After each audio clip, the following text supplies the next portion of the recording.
Hey guys, let's start.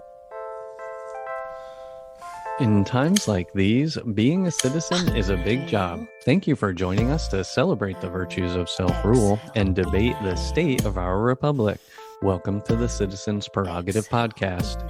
This is the voice of your nerdy host, Michael Piscatelli, and we are inspired by a co-host whose passion for our republic precedes him everywhere he goes, Raymond Wong Jr.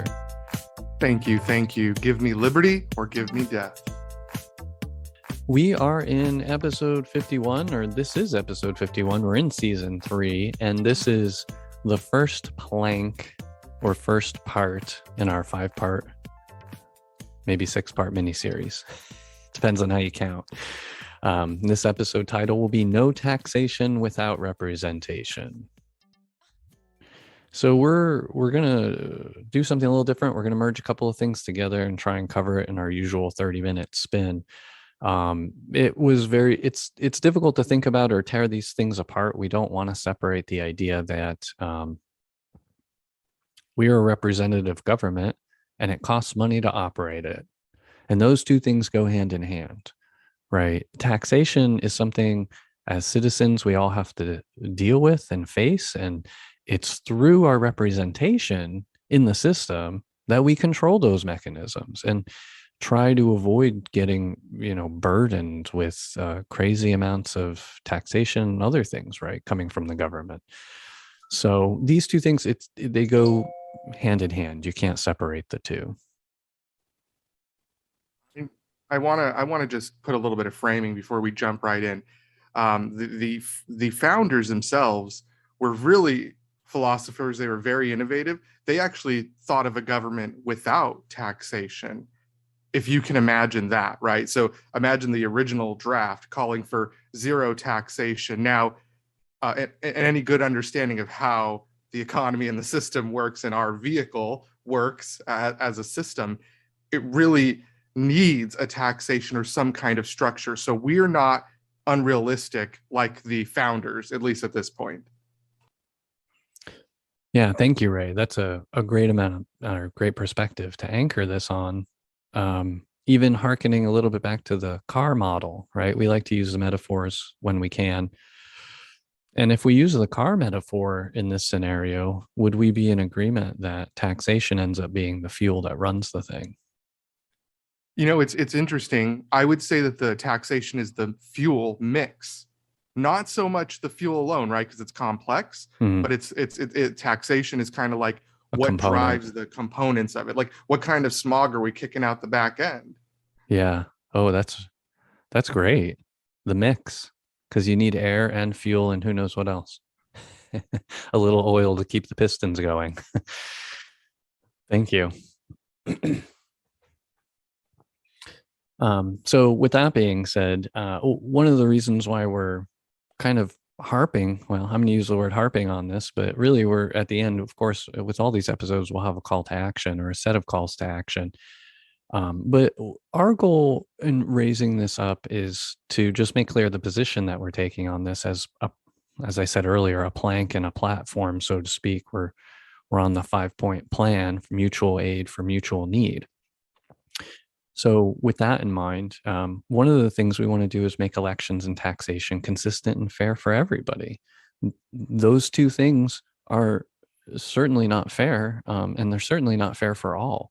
So we need to unjury rig the system and take on some of the following principles in the process of unjury rigging things. So I'm just going to throw out some of these bullets here and we can discuss them. So this is all around equal representation. And I don't think to any of our listeners, any of this will be surprising, but if it is, let's have a discussion.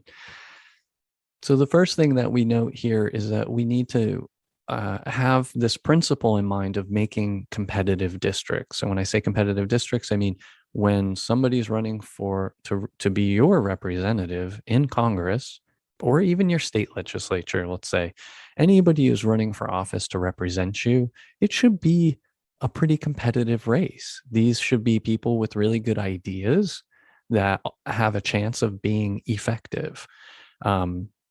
one of the problems we have today is we don't have competitive districts, and a lot of that comes back to the parties and the party system and how they garner, certain control of certain areas. But quite frankly, let me use San Francisco as an example where it really doesn't matter how blue or red you are. You should still have competing ideas. You should still have representatives fighting to represent you and have distinct approaches to solving problems. So in San Francisco, it's so blue.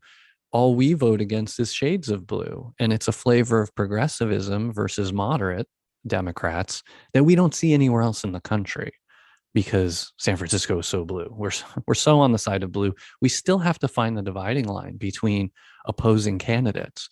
And so progressivism in San Francisco doesn't exist anywhere else in the country. It's so progressive, right? And then the moderates are much more like a regular Democrat anywhere else in the country. And those tend to be our competing options, so to speak, when people are running for office in San Francisco. And of course, it's very different on the Republican side of the fence. You've got everything from maybe Tea Party at the extreme, all the way again to moderates in the middle. So all citizens benefit when we have good options for who to vote for to represent us in Congress. The other thing we need to do is make sure that we have equal access to voting. So it doesn't really do anybody any good if you have, good options to vote for, but you really don't have any way to effectively cast your ballot, especially if you don't have mail-in voting, and you have to physically go to a precinct and there's no early voting, and the precincts are getting moved around in all kinds of places. So the parties are having a grand old time with making it very difficult for certain individuals to vote. And so we have to stay vigilant on that. It's almost a good thing we're here at this point. I want to and say that the fuel, right? You just said fuel, so let's get back to the car. Imagine if they made legislation that said, well, we're just going to make fuels stations less convenient. Okay, we're just going to make it less convenient. Okay, no, it can't be near the freeway. It can't be, they can't have bathrooms at the gas stations. No more bathrooms, along the highway. No bathrooms along I-10. End it. Too convenient. So it really comes down to, think about it. We just tied it to the fuel, and this is all on accident, which I'm really excited about. But now just imagine if they limited your fuel. Imagine if you had to travel farther to get some gas. Just put in that context. I'm not going to use the beauty of it, but the reality of it is I think we're going to get a sense of that sooner than we realized in real life, due to rising gas prices right now. Which is a really great metaphor. Thank you, Ray. Sorry, I'm still kind of reeling thinking about that. We would be up in arms pretty quickly, or we will be soon. We'll see how much gas is available. Another bullet to throw out there, because this is becoming more problematic than ever, given the major differences between the parties and the fact that American citizens don't seem to be voting along the lines of their own best interests as well as they may have in the past. So one of the things we need to look into is making the popular vote reign for the presidency. So we have this electoral college situation. It's pretty cockamamie. It's really old.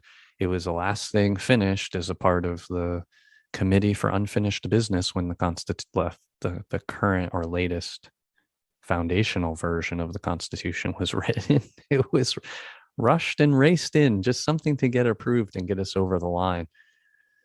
And we can see some of the major failings and fault lines in the electoral college system. So we're going to provide a call to action at the end. We don't need to discuss it much here unless, Ray, you have a topic you want to bring up on moving us towards popular vote for presidencies. It's strange to me that I have conversations on the metaverse, most of them, with individuals at our visitor centers and such. And people will say to me, well, no, we just got to make each state have one vote or something crazy like that. But what's more American or more powerful, more republic than each one of us having one vote? that makes us the most valuable and equal. And when I have that direct conversation, it makes sense to the individuals I speak to, and it makes sense to me that state lines were invented by man. But what we can agree on is that you and I should count as one, period. And we don't right now. We don't. That's right. There's a lot of compartmentalizing designed into the system. I'll put it nicely. And and just remember, a lot of the old structures we have in place was a methodology for the elites to retain control over the system, because we really didn't have an educated population, more or less by design, more by design in some places than others. We're not there anymore. So we need to look at this. One person, one vote, I think, makes sense. It's simple, it's approachable, it's doable. The other bullet we have up around representation is around having a fair, effective, and low-cost campaign finance system. We waste so much money on running elections. And I'm not talking about printing ballots or buying voting machines. It's everything that happens the months and years before an election ever happens. All the money for all the advertising going on the airwaves, which is quite a boondoggle for media companies, private media companies, and Facebook apparently, and anybody else who's selling advertising at market price. So the whole election system is like this whole shadow economy, this whole economy driven just by elections, which is insane. I can't think of a better way to put it. It's just absolutely crazy. And it works really, really well for people who have nothing but money, really bad ideas and nothing but money. And built by people with all the people with nothing but money. Because remember, the founders were the landowners, the people that could vote originally were the landowning men. Okay, so it was just the people with money and the people with power. So we're still in this era where they're still trickling down those rights and providing. And to again frame up some of these next points, the founders did not want campaigning. They didn't even want a presidency. We keep reminding that. But campaigning is something that came out of the ugly party system fights.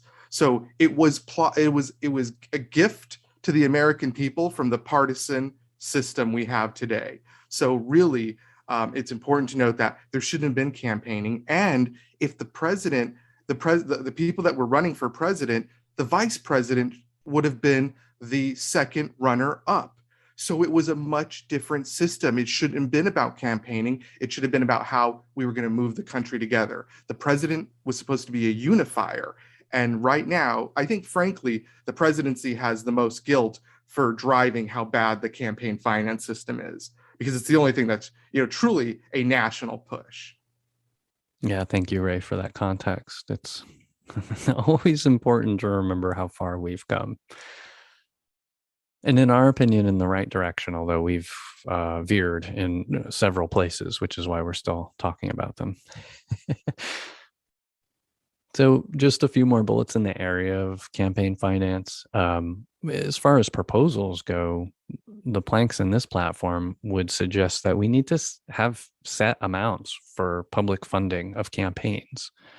Whether it's set by region, because some places, it's more expensive than others. Honestly, I would like to see a fixed cost on the front end, and then we fix supply in the law, meaning if you're going to, advertise for campaigning for these types of things, you shouldn't have to pay the market rate for advertising, right? This is not a product for sale. You are not a private business generating revenue from the ad sales. We are trying to execute and exercise democracy. And so there's nothing that we can't do from a law perspective that says all media companies are required to reserve X amount of time for ads or debates, etc.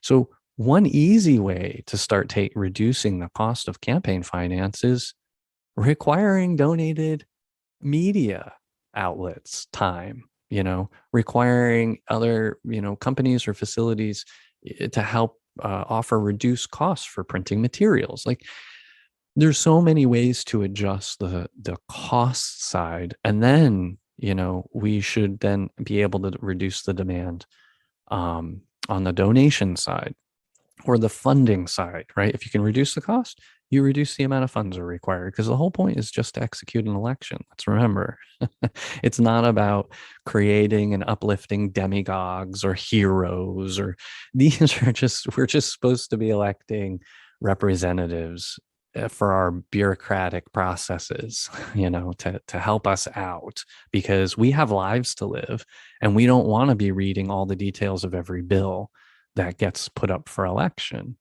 right? I mean, unfortunately, we have a huge leak with, we don't even talk about it here, the ballot propositions, because ballot propositions are outside of the standard structure. So in any case, if we're governing well, we don't need as many ballot propositions, right? So we'll leave that aside for now. Right now, it's about electioneering, and electing representatives. So let's fix the amounts needed for campaign finance. We should restrict donations to campaigns to only citizens and make sure it's only in limited amounts. Why are companies? I know why. I think you know why, companies. But from a logical perspective, companies are not citizens. The people who work for the companies and own the companies and operate the companies are citizens. They get a vote in the system. Companies should have no vote in the system. Now, we want to be conscious here, because we do recognize court decisions, etc., whatever. So, I mean, a corporation is a person. Okay, they are an entity. That's codified in our law currently. So, being respectful of the people, not citizens, but the entity that is a corporation, if they want to continue to participate, then why don't they match? Why don't they do matching funds for citizens, right? So we say, instead of us doing our correct own initiative, we say, hey, we'll match you. You're giving $100, we'll match your $100 because you're a citizen and we value you. So they can still participate, corporations, people. Okay. Yeah, we can set the rules. I'm not opposed to that, as long as there's limits. And again, it's not an additional opinion being added into the fray, right? Companies taking out their own ads for their own reasons because they don't like a proposed tax, because they're unwilling to change their business operations to not pollute. I mean, I'm just using that as one example, right? And then all these entities, these non-companies that get stood up just to funnel information, or funnel dollars, and put out information. And I'm using information with air quotes. I mean, a lot of it's just propaganda. So you can go create an LLC, a private entity, collect a bunch of essentially campaign dollars, and pump out all of your campaign advertising all you want for the candidate of your choice. You're not allowed to talk to that candidate, but why does that matter? They'll see your ads. So that stuff needs to go away. It's just abuse. And they're allowed to lie. The current law allows campaigns to lie, and that seems completely not aligned with our current system. And that's why I'm concerned about the way that everything's structured right now, is that you have this enablement to just throw out lies, and then it's your choice if you want to retract it or not. Like, that's campaign. It's horrible, and it's all a waste. Like, here's one of the areas where we spend so much, but the quality of the product is so little. Like, it's not like, if you spent a lot of money on a car, you would expect it to have more features. This spending doesn't go anywhere but into big media's back pocket. With that, we're out of bullets for this one, and I think it's time for a break. Time for a message from our sponsor, Citizen Do Good. Fulfilling a dream where all possess an intrinsic love for self-rule that is reciprocated with free speech and equal justice under the law, Citizen Do-Good values the promise within the Constitution and the core founding documents. Taken together, they form a framework and an operating manual for our republic that provides us with the means to change with the times. The time is now to deeply re-examine ourselves and our implementation of governance for the dawning of a new day. We are a proud sponsor of the Citizens Prerogative Podcast, a major partner in spreading the good word about civic love and the power of change for us all. At Citizen Do Good, we want to empower all citizens to participate in their republic in a reconstructive way. With that goal in mind, we need your help to stay on mission and grow this community. Please rate the podcast with 5 stars on iTunes through the app on the web or on your device. If you don't feel like you can give us 5 stars, let us know why on our sponsor's Facebook page, Citizen Do Good. Thanks for your support. We originally spoke about the marathon, which we're now on. We're starting down that path.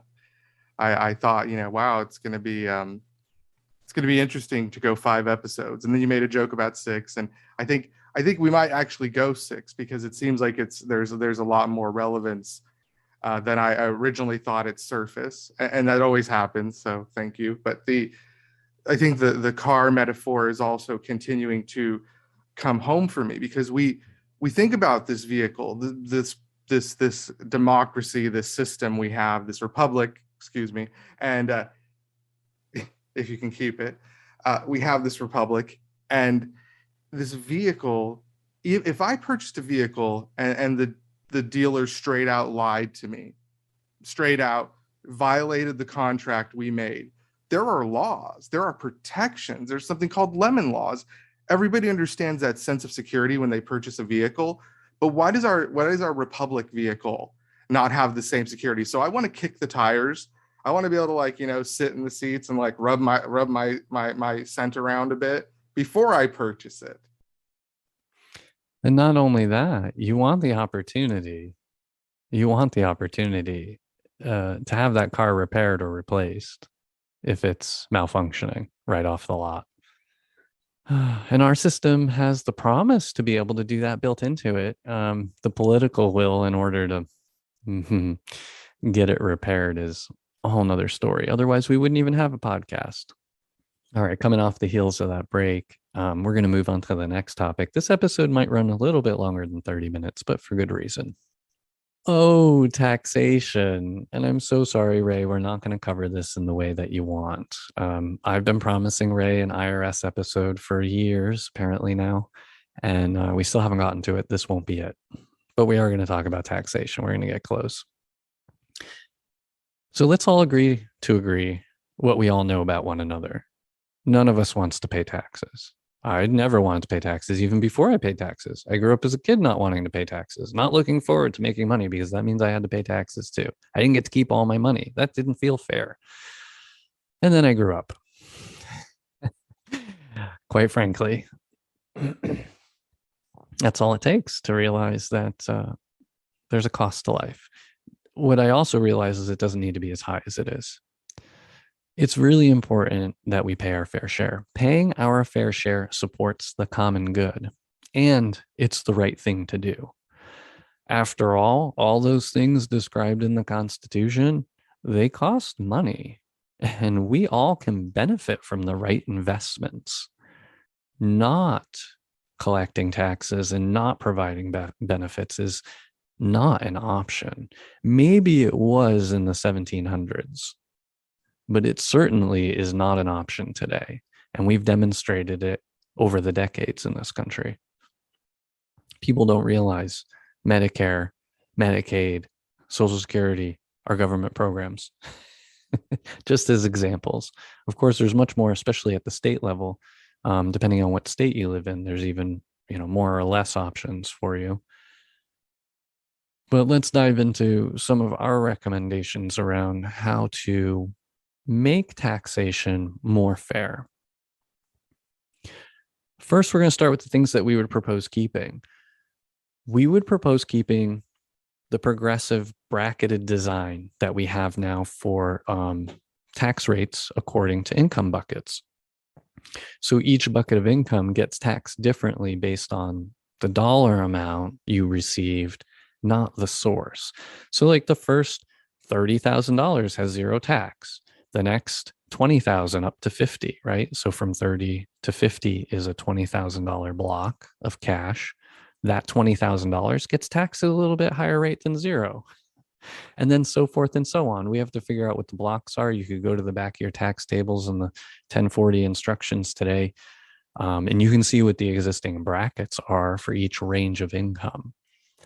And so we can structure it so that people who don't make a certain amount have to pay less in tax, because that money has to stretch a lot further, right? The more money you have, essentially, the more rich you feel, the more rich you experience, the more tax you can actually afford. And there's an argument to be made that if you are more rich in this system than others, then perhaps you've derived more benefit from the system than others. Not only have you derived more benefit, but you're going to feel the burden of taxation less, because you're still going to be able to eat, you're still going to buy gas, you're still going to get your second, third, fourth, fifth house or investment property. So you can afford to pay a little bit more. This is on the income side. Not even talking about businesses. This is your neighbor. This is the human with two eyes, if they're lucky, right? That's walking down the street. So let's keep it progressive. I'm not talking about politics. I'm just talking about the brackets. We should keep tax deferred accounts like IRAs, 401ks, even the HSA, which is a healthcare savings account, which is really just a ridiculous another financial vehicle for the wealthy to avoid paying taxes for retirement. But if it's available to everyone, then we should keep it. Although we should just provide healthcare so people don't have to save. And we'll keep all of the maximums. You know, every year you're only allowed to put so much in an IRA, 401k, HSA, and then you have to hold it until you retire, and then you can withdraw it. And when we talk about retirees, we'll be talking about changes to how we handle taxes. So we're done with the two things we're going to keep. We're going to keep progressive tax brackets, and we're going to keep tax deferred accounts. Ray, any objections with the keepers? I cannot say that I'm upset with the keepers. You know, when it comes to tax policy, there's other things that we can also look at, like consumption tax and such, to right size things. But there's some other policies I see that your progressive policies you have on here that really kind of push it in the right direction. All right, thank you. We'll see if others agree. All right, so the next bullets are some of the things that would be different under this platform. We would be looking at taxing all income and unrealized gains every year.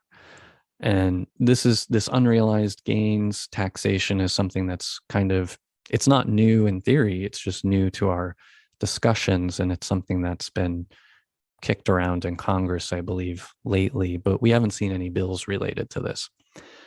So basically, in addition to unrealized gains, we would include deferred compensation packages. So today, people who make absurd amounts of money get to tell that company they work for, hey, don't pay me all of my salary this year. Hold it for me. Put it in a tax deferred account.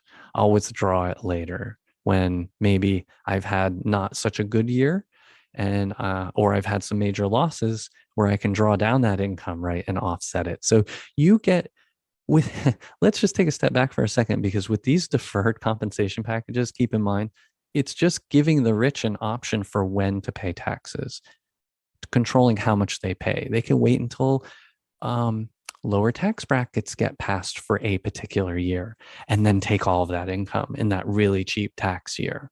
Or they can break it up so that it doesn't put them into a certain tax bracket any given year. So they get this way of even controlling their taxation by controlling the drip of their income that poor people don't have, the rest of us don't have.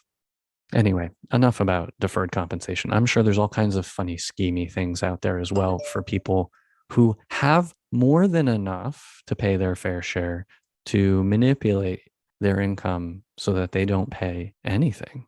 So if we're going to open it up to all income, unrealized gains, and deferred compensation, likewise, we'll keep it open on the flip side of that for unrealized losses or deductions in kind.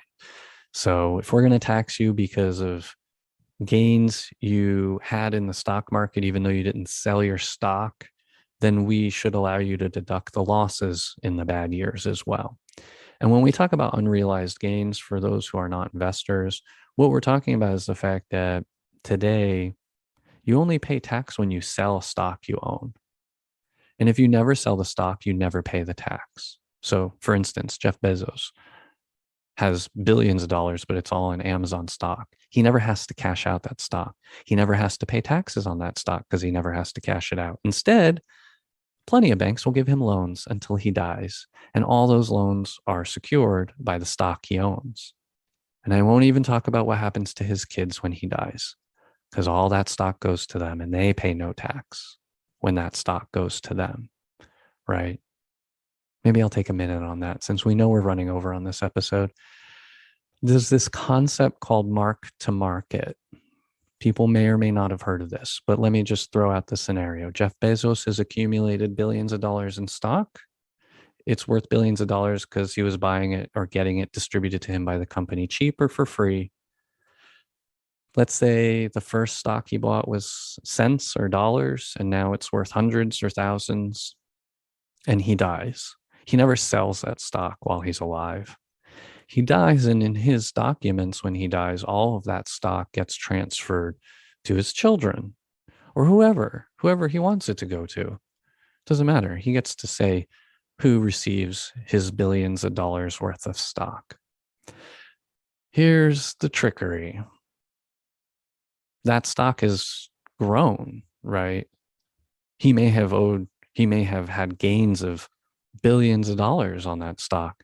When it transfers to these other people upon his death, the cost basis, the dollar amount that's considered against for the gains is reset. It's marked to the market.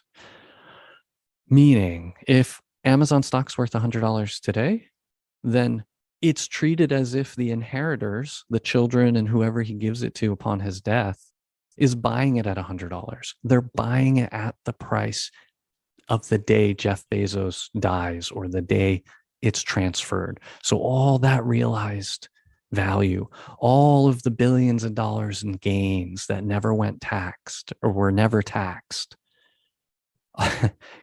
gets baked into the price and transferred to the heirs. The heirs' cost basis is inclusive of all the gains at this point. They owe no tax. They owe no tax on the gains that happened during Bezos's life. That means those tax dollars are never realized. Essentially means that the rich have a better security on the posterity than most of us when it comes to the Constitution. So they are very good at securing their constitutional rights, or what they believe they're. So the Constitution's alive and well if you're wealthy, and that's the problem. No, when I learned the details of mark to market, it really it still makes the hairs stand on the back of my neck because it is just, it makes my stomach turn. It is so unfair. It is so unfair. And I mean, I guess since you're there, on the flip side, folks, if they mark to market and that company in turn fails, like some companies might, they're going to receive obviously the IRS benefit, right, of a loss. So if it's very high and then the company passes, right, and then news comes out that the person's passed, et cetera, well, the market may tumble, but they're going to get an IRS credit, a nice little IRS credit for a couple of years because the company failed, which a lot of companies probably do fail once founders run. Oh, now I think I really am going to vomit, Ray. I hadn't considered the loss side. Okay, let me take a deep breath. So this is why taxing unrealized gains and losses every year is a good solution to this problem, because it means every year it went up, somebody paid a little. Every year it went down, they got to, deduct a little. But we're not going lifetimes and lifetimes without ever collecting a modicum of tax. And then adding insult to injury, not only not collecting tax, but giving them the opportunity to defer even more tax not to be paid if there's a decrease in the value of that stock that's been marked to the market at the time of death. Okay, so we're going to tax all income. And as far as retirees go, we are so unfair to them as well. We should really carve out, and maybe, if you guys can keep me honest, I haven't retired yet, but we should be carving out a huge niche on the low end of the brackets so that retirees pay no income tax on something like their first 5 or low 6 figures of income every year for couples, right? If you're single, your first 5 figures of income coming out of a retirement account should be tax free. I mean, we should allow people who have retired, to go off and live their best lives and hopefully maybe take care of children. Who knows what kind of institutions we can establish, when we get retirees involved in society again. But we can use the bracketed system to control how much they pay. Now, if you're one of these absurdly wealthy people and you're retiring, you can afford to pay some taxes. So anything you choose to take over a certain bracket, you're going to pay taxes on. We're not getting into the weeds about what these brackets are, where they are, or how much the tax is. That's for later. We're talking about the structure here. So let's come back to everyone paying their fair share for a minute. So we mentioned we're going to be taxing all income. Everyone's going to pay their fair share. And this includes currently untaxed entities like sports teams, nonprofits, and religions. Ooh. Maybe some controversy, but quite frankly, it's very logical. It makes a lot of sense. Hear us out. First of all, I think we'll get the least amount of pushback on sports teams because they can afford it the most. Out of the groups, I don't know, religion we can debate, but sports teams for sure are billions, multi-billion-dollar industries. They're investment vehicles for the wealthy. And right now they are a tax-free haven. And there's all kinds of other issues with professional sports, and not just professional sports, but college level sports. The court is starting to look into compensation for college level athletes, which makes absolutely perfect sense. We should eliminate slavery in all the places it still exists in the United States. So sports teams, they can afford it, and they have a duty to give back to the communities from which they profit. Nonprofits are probably the hardest one on this list to keep there, but they can handle a little tax too. We can give them their own brackets like retirees and figure out the best way to avoid impacting them. But to be quite honest, there are plenty of nonprofits out there that are for-profit vehicles, or are political operations, or are shelters for rich people to put their money and avoid taxation in another way. Not all nonprofits do good things. And we can use the tax system to discourage these from becoming havens for bad things. The idea that the NFL is a nonprofit, right? Which you would think, I always thought they were a for-profit company. They sure do run a lot of money through. And just think about the stadiums, right? Think about that how much infrastructure in our cities is circled around not just the stadiums, but the arenas, the ballparks, whatever. There's so much investment, civic investment. Our dollars, our taxation dollars, are tied into getting people to those buildings, right? So these nonprofit havens can just, suck more of that fuel out of us, more of that energy, more of our income out of us, and say, thank you, I won't pay any taxes for this, by the way. Appreciate the roads, appreciate the infrastructure. Insult to injury, salt and wounds, all the metaphors. Okay, we saved the best for last. The government shouldn't be in the business of ordaining groups of people as religions. And they certainly should not be bestowing upon them the divine benefits of paying no taxes. Okay? Let me say that again. The government should not be in the business of picking official religions. And that's what we have today, right? Because you have some groups of people that get together and call themselves a religion, but they don't get no taxes because the IRS doesn't recognize them. They're just a cult. They're just a plain cult. They're not to the level of a religious cult or a religion. Unbelievable. It's just absolutely insane. When you read the Constitution, we're not supposed to establish, ordain, or anything related to religion as far as the state is concerned. And here we are doling out tax benefits to groups of people who choose to form what's considered official religions. What do you think about that, Ray?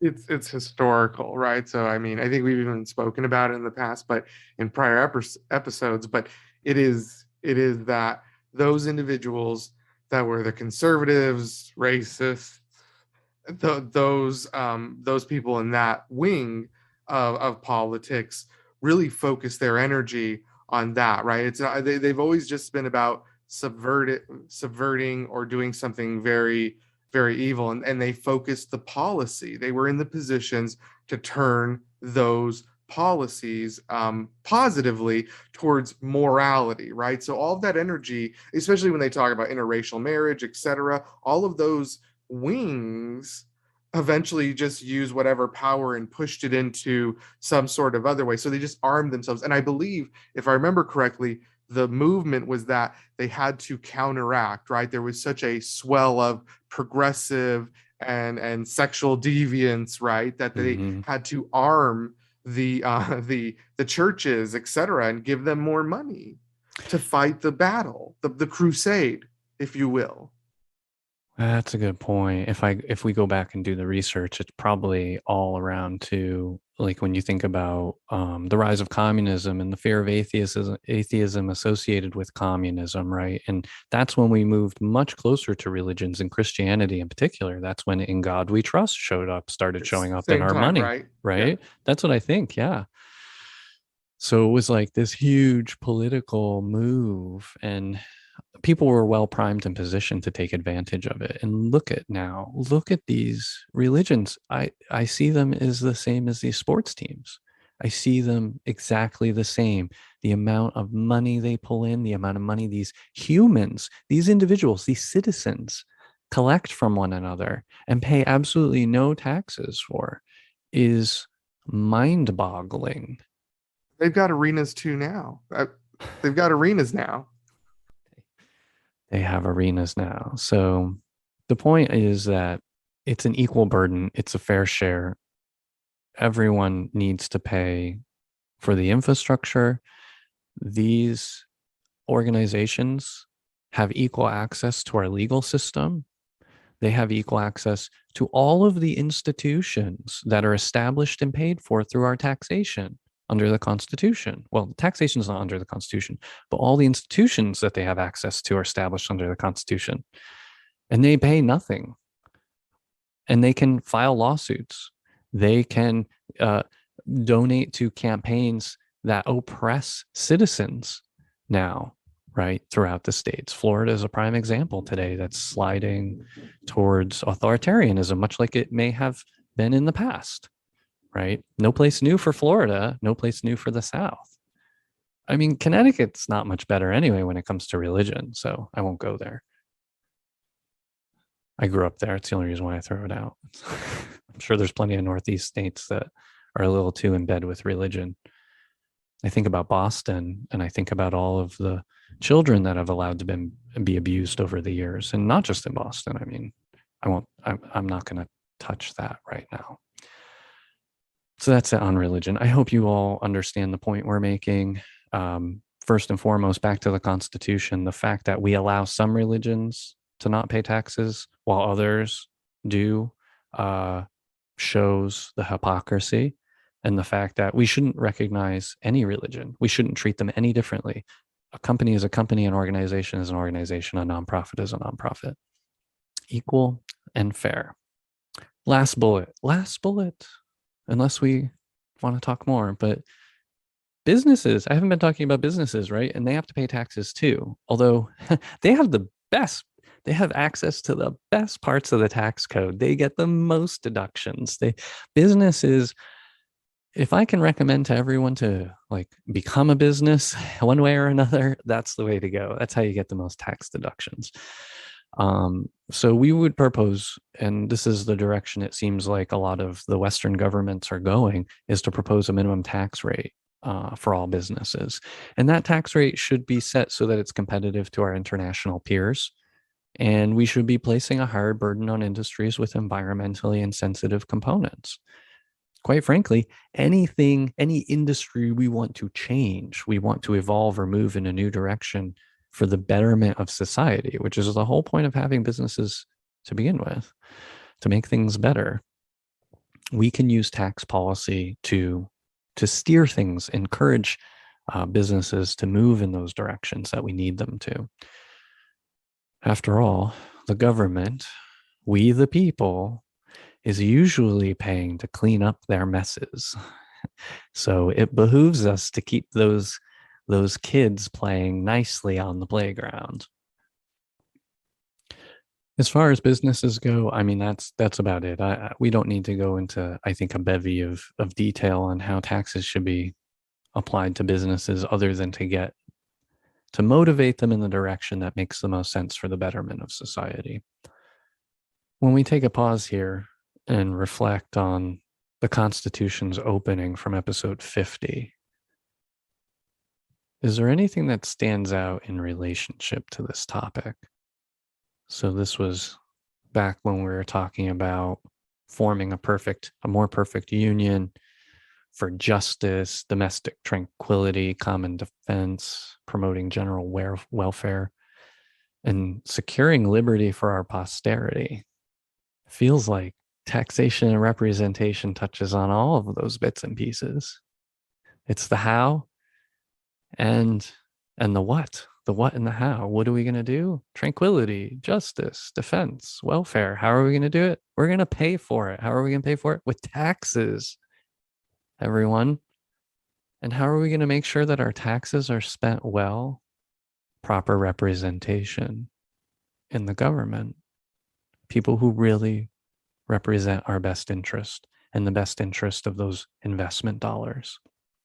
Do you have any additions, modifications, subtractions? My goodness, I'm just running on time clock at this point. 50 minutes. I've been as quiet I've been as buttoned as I've ever been today. You're like, I'm bursting at the seams with historical facts, but I'm just trying to keep your time clock.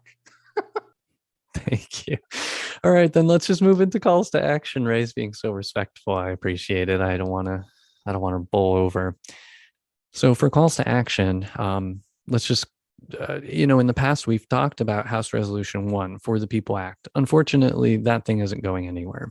It's dead on arrival, has been in the Senate, and it's the first thing the House passed for this Congress, so it's not going anywhere.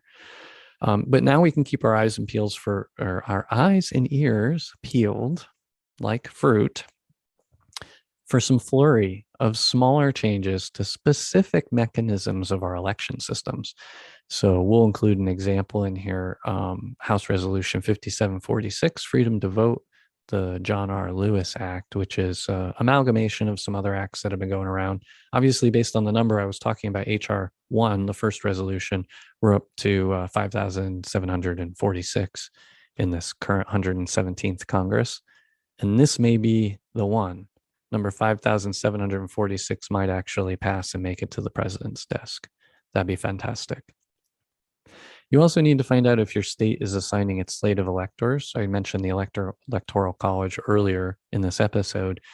Check out the National Popular Vote Interstate Compact. So we don't have to change the Constitution to work our way around the Electoral College. We can do it one state at a time. And if you think liberty to vote is being nickeled and dimed, the list of bills focused on taxation, literal USD, is dizzying. This is an area where our principles on the macro level play an important role, motivated by a simple idea that even our most social primate cousins understand: fairness.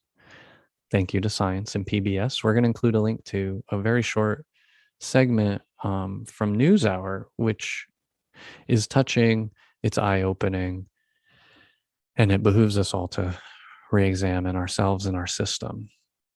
So keep in mind our emotions, what we've learned, thank you science, teaching us that our emotions are not unique to us as humans. Fairness is something we've evolved with for a very long time, and it is not something to be taken lightly, and it is not something to be taken advantage of, and it's something we're sorely missing throughout our system today. All right, we're way over time. Thank you, Ray, for letting us run the clock out. Letting me talk everyone's ear off. I appreciate that. We have been your hosts. Thank you to Mr. Raymond Wong Jr. Thank you, Mr. Piscatelli. It's truly been a bit of a laugh because you celebrated the last bullet when the program notes literally had like 5 bullets more. And this segment has probably hundreds of bullets more. So it's been a delight. Oh, it's been something, that's for sure. Let's call it a grand experiment. For more information on this and other episodes, head over to citizendogood.com and click on podcast. While you're there, hit up the contact us page and leave a comment. We'd love to hear from the community. Special thanks to you, our listeners. We saved the best for last. You are the best, and you have been for years. Thank you for your support. We know it's painful, and we love you. Intro music sample from OK Class by Ozzy Jock under Creative Commons license through freemusicarchive.org. Other music provided royalty-free through Fizzlian Studios, Inc.